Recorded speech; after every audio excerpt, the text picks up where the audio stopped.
আমি তাহসানকে বিশ্বাস, শ্রদ্ধা এবং বন্ধুত্বের প্রতিশ্রুতি দিয়েছিলাম। এমন ওয়াদা দিয়েই তাহসানের সঙ্গে নতুন জীবন শুরু করলেন রোজা আহমেদ। প্রতিষ্ঠিত সঙ্গীত শিল্পী ও অভিনেতা তাহসান খান তার জীবনের নতুন অধ্যায় শুরু করেছেন রোজা আহমেদের সাথে।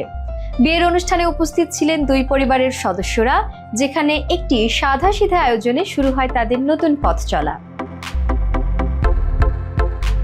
রোজা আহমেদ তার সামাজিক মাধ্যমে শেয়ার করা ছবির ক্যাপশনে লেখেন, আমি এমন একজন লোককে পেয়েছি যিনি বিশ্বাস, শ্রদ্ধা এবং বন্ধুত্ব চেয়েছিলেন।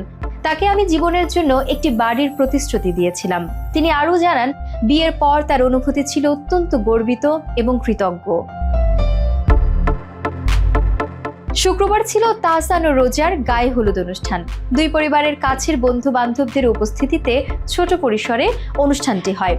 রোজা আহমেদ, যিনি কসমেটোলজির ওপর পড়াশোনা করেছেন এবং বর্তমানে যুক্তরাষ্ট্রের কুইন্সে ব্রাইডাল মেকওভারের প্রতিষ্ঠাতা, বিগত 10 বছর ধরে ব্রাইডাল মেকআপ শিল্পী হিসেবে কাজ করছেন।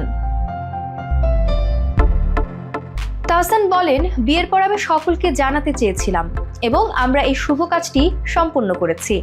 আমাদের একসঙ্গে পথ চলা যেন সুন্দর হয়, সেই দোয়া চাই।